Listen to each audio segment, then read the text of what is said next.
Ütleme niimoodi, et kuna sportlik elu või see liikumine on selline elufilosoofia, siis sa lihtsalt pead selle jaoks aega võtma. Et on olnud perioode, kus ma tegelikult lähen treeningule hommikul kella 6 aeg või poole 6 aeg, sellepärast et seoses tööga või õhtuti ka perekonna asjadega ei ole võimalik tegelikult päeval või hilisõhtul trenni teha. Ja seetõttu on olnud lihtsamaid ja keerulisemaid perioode, aga ilma liikumiseta ükskõik, et kui on tulnud mingi paus, siis kui see paus on tekkinud, siis peale pausi on alati väga ebamugav, sellepärast et sa saad aru, et sa oled jälle teinud vea. Aga aeg-ajalt juhtub ka seda. Ma arvan, et see annab mulle elujõudu. See tähendab tegelikult seda, et see töö, see amet, kus ma olen üle 10 aasta töötanud, et linnapeana nõuab ka mingil hetkel pingemaandust ja tegelikult sportimine ja sportlikkus on tegelikult see vahend, kus ma saan ennast tühjaks laadida.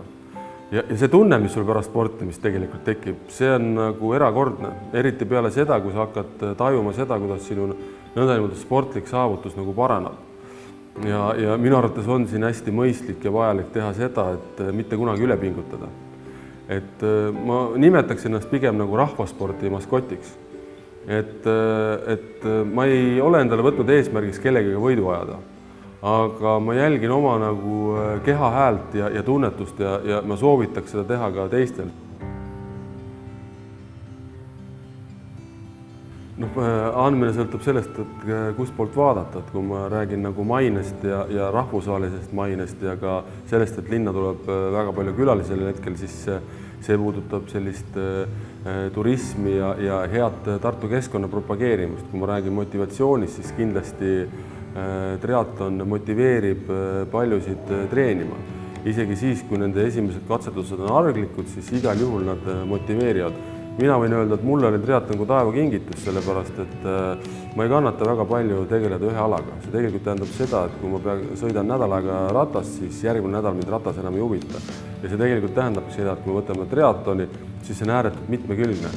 Sa ühel päeval või 2 päeval järjest sõidad ratast, siis käid ujumas, jooksmas, vahel nädallõpus teed 2 või 3 ala kõiki läbi, aga vaheldus ja mitmekesisus on ääretult oluline ja me väga hindame ka seda, et me tahaksime, et Tartu oleks sportlikus mõttes ka rahvusvaheliselt tuntud ja me kõik teame, et kui siia tuleb rahvusvahelisi tippvõistlejad, siis nendega tuleb kaasa inimesi, kes võib-olla satuvad siia esimest korda ja tulevad tagasi ka linna siia sellel hetkel, kui võib-olla võistlust ei ole.